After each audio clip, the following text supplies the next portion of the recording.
Now, B-segment SUVs are all the rage and Hyundai does not want to miss out. This is the new Creta, the new entry-level Hyundai here in Malaysia with a 150,000 ringgit price tag, a 1.5 litre under the bonnet, an interesting cabin, and overall a very bold entrant into our market. But is it worth your time? Is it worth considering at all? We're going to take a very quick look at Hyundai's new Creta. But before we do so, be sure to hit subscribe and hit the bell to be notified every time we make a new upload. Ladies and gentlemen, the 2023 Hyundai Creta.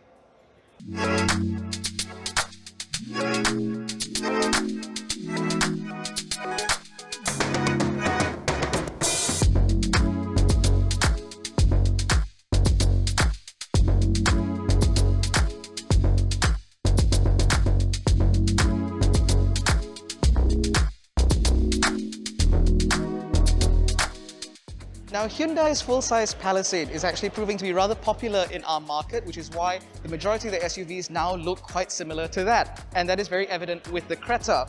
You get the parametric jewel grille here, which bleeds into these LED daytime running lights. You have a second set of lights down here. These are for the main beam and indicators. And overall, the front of the Creta certainly looks very bold, especially for a B-segment SUV.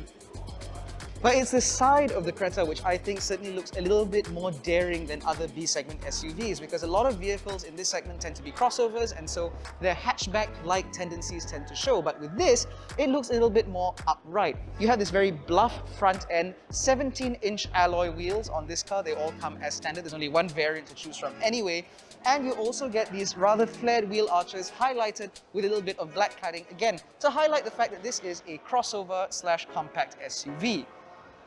And at the rear, you have these very intricate looking LED positioning lights, as well as LED brake lights and bulb type indicators, although your reverse light and fog lights remain as bulbs. You also get very prominent Creta scripting here and very complex surfacing, again, to make this car look a little bit more upmarket than you might necessarily assume.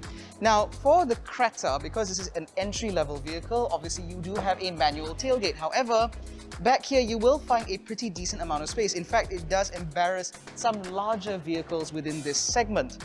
You also get a false floor, but underneath here, where in other markets you have more space, instead we have a full-size spare, which will certainly be welcome news for people who've been panning the Toyota Vios for not offering a spare. Now, the space back here is, like I said, pretty usable. As you can see, I can load something in without too much issue. And you even get a 12-volt socket. However, a strange omission from this car is the lack of a parcel shelf, which means any items that you do have back here will be visible from here. Mercifully, however, there are no C-pillar windows, which means at least no one can peer in from the side, if that's any benefit. And inside, the rough and ready appearance of the Creta extends to the interior design, because all of the buttons and switches in here are all very large, very easy to locate, and ergonomically it does make quite a bit of sense. You get single zone climate control in this car, although you do get a pretty decent number of vents up here up front, you know, the usual 4, because if they could remove that, they probably would. And overall, in terms of the presentation, it looks quite good. You have the usual Hyundai steering wheel here, leather wrapped, the only piece of leather in here, unfortunately. And of course, you have physical buttons for all your switches, as well as paddle shifters in order to control the IVT, or intelligent variable transmission, available in this car. Now, in terms of screens, you have a relatively large infotainment system here, replete with Apple CarPlay and Android Auto. You get a digital instrument cluster up ahead, which remains one of the best in the market. We've said this many, many times about Hyundai and Kia products. And you get a couple of cup holders here, which are illuminated, which I find quite interesting, as well as a drive mode selector and traction mode selector, again, should you want to take your Creta a little bit further off-road, although I really hope you don't. You also get an electronic parking brake here, USB ports, a 12-volt socket. You get bottle holders here in the doors, smaller pockets up here, and a pretty decently sized glove box. So overall, it does seem pretty well equipped up front. And in the back, you can see that the Creta is actually pretty cavernous. I have a good amount of knee room, plenty of space to put my feet. There's also a relatively low hump in the floor for middle passengers. And overall, it's a decently nice place to be. I even have pretty good under-thigh support from these relatively long seat squabs. Now, for the Malaysian market, obviously this is very important. We do get rear aircon vents and a single USB-A port.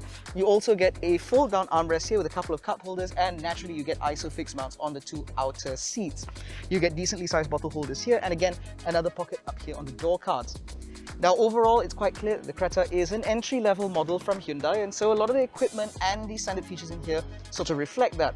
One area, however, where Hyundai has decided that this car should be fully equipped is in terms of safety, because the Hyundai Creta comes fully equipped with Hyundai's Smart Sense system of ADAS features, and that includes lane keep assist, blind spot monitoring, rear cross traffic alert, a reverse camera, among others.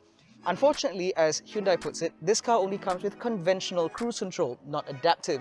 And so it does miss out on level 2 semi-autonomy, which I think would be a bit of a deal breaker within this segment, particularly given that rivals like the Honda HR-V and Mazda CX-30 offer it. The CX-30 being one segment higher and yet still being about the same price. Now, at 150,000 ringgit, the Hyundai Creta will come with a 5-year warranty or 300,000 kilometers, whichever comes first. And we do understand that when it comes to Hyundai, after sales shouldn't be too much of a concern thanks to the backing by Sime Darby Motors. That said, however, for that price, there are plenty of competitors within this segment, both conventional and unconventional. And we can't help but wonder just the thinking process that goes into buying one of these things. So if you are looking to place a booking on the Hyundai Creta, let us know in the comment section below, because we'd like to speak to you to understand a little bit better what it is that's appealing to you about this car. But in any case, that has been our launch coverage of the new Hyundai Creta. Let us know what you think about this car in the comment section below. Thank you so much for watching. We'll catch you in the next one. Take care and stay safe.